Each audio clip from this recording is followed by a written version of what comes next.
Mr. President, Dr. Conant, members of the Board of Overseers, ladies and gentlemen, I'm profoundly grateful, touched by the great distinction and honor and great confidence accorded me by the authorities of Harvard this morning. I'm overwhelmed, as a matter of fact, and I'm rather fearful of my inability to maintain such a high rating as you have been generous enough to accord to me. In these historic and lovely surroundings, this perfect day, and this very wonderful assembly, it is a tremendously impressive thing to an individual in my position. But to speak more seriously, I need not tell you that the world situation is very serious.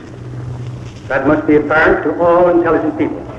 I think one difficulty is that the problem is one of such enormous complexity that the very mass of facts presented to the public by press and radio make it exceedingly difficult for the man in the street to reach a clear appraisement of the situation.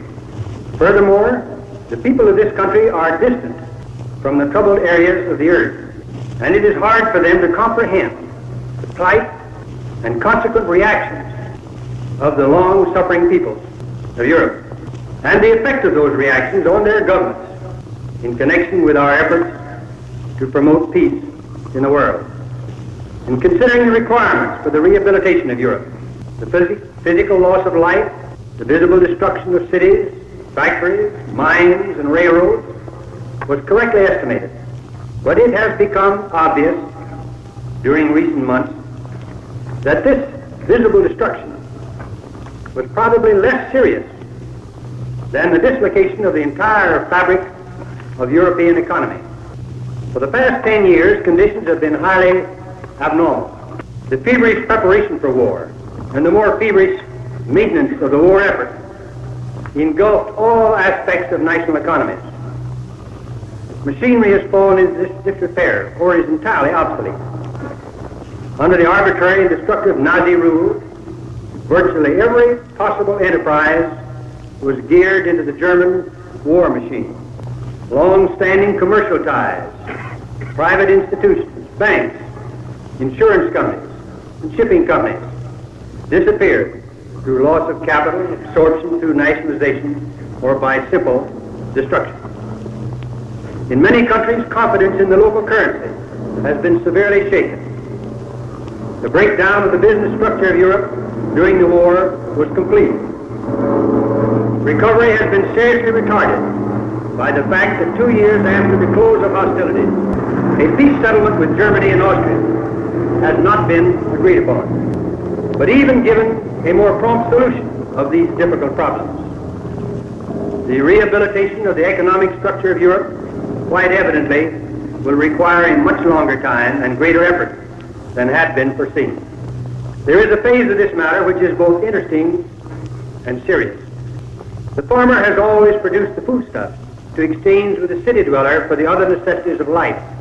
This division of labor is the basis of modern civilization. At the present time, it is threatened with breakdown.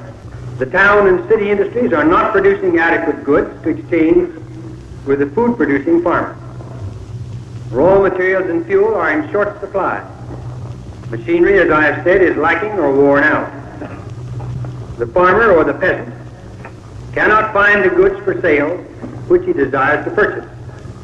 So the sale of his farm produce for money, which he cannot use, seems to him an unprofitable transaction. He therefore has withdrawn many fields from crop cultivation and is using them for grazing. He feeds more grain to stock and finds for himself and his family an ample supply of food. However short he may be on clothing and the other ordinary gadgets of civilization. Meanwhile, people in the cities are short of food and fuel, and in some places approaching the starvation limit. So the governments are forced to use their foreign money and credit to procure these necessities abroad. This process exhausts funds which are urgently needed for reconstruction. Thus, a very serious situation is rapidly developing which bodes no good for the world. The modern system of the division of labor, upon which the exchange of products is based, is in danger of breaking down. The truth of the matter is that Europe's requirements for the next 3 or 4 years of foreign food and other essential products, principally from America, are so much greater than her present ability to pay that she must have substantial additional help or face economic, social, and political deterioration of a very grave character. The remedy seems to lie in breaking the vicious circle and restoring the confidence of the people of Europe in the economic future of their own countries and of Europe as a whole. The manufacturer and the farmer throughout wide areas must be able and willing to exchange their products for currencies, the continuing value of which is not open to question. Aside from the demoralizing effect on the world at large, and the possibilities of disturbances arising as a result of the desperation of the people concerned, the consequences to the economy of the United States should be apparent to all. It is logical that the United States should do whatever it is able to do to assist in the return of normal economic health in the world, without which there can be no political stability and no assured peace. Our policy is directed not against any country or doctrine, but against hunger, poverty, desperation, and chaos. Its purpose should be the revival of a working economy in the world so as to permit the emergence of political and social conditions in which free institutions can exist. Such assistance, I am convinced, must not be on a piecemeal basis as various crises develop.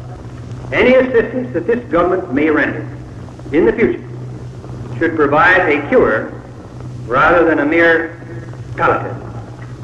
Any government that is willing to assist in the task of recovery will find full cooperation, I am sure, on the part of the United States government.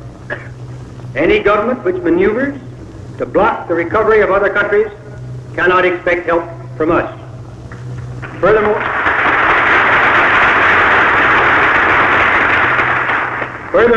governments, political parties, or groups which seek to perpetuate human misery in order to profit therefrom politically or otherwise will encounter the opposition of the United States.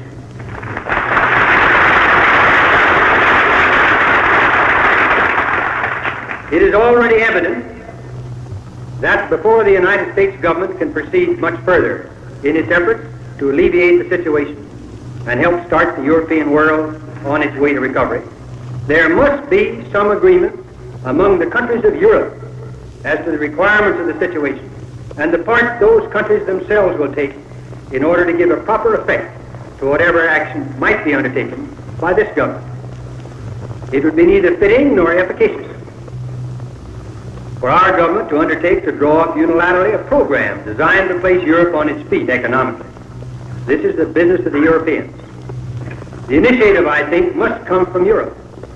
The role of this country should consist of friendly aid in the drafting of the European program and of later support of such a program so far as it may be practicable for us to do so.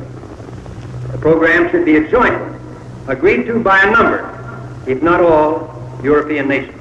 An essential part of any successful action on the part of the United States is an understanding on the part of the people of America of the character of the problem and the remedies to be applied. Political passion and prejudice should have no part. With foresight and a willingness on the part of our people to face up to the vast responsibilities which history has clearly placed upon our country, the difficulties I have outlined can and will be overcome.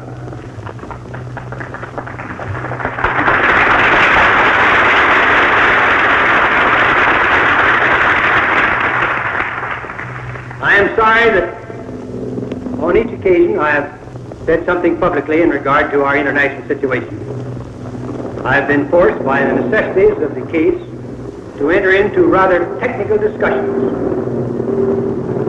But to my mind, it is of vast importance that our people reach some general understanding of what the complications really are, rather than react from a passion or a prejudice or an emotion of the moment. As I said more formally a moment ago, we are remote from the scene of these troubles. It is virtually impossible at this distance, merely by reading or listening or even seeing photographs and motion pictures, to grasp at all the real significance of the situation.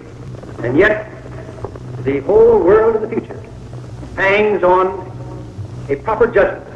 It hangs, I think, to a large extent, on the realization of the American people of just what are the various dominant factors, what are the reactions of the people, what are the justifications of those reactions, what are the sufferings, what is needed, what can best be done, what must be done. Thank you very much.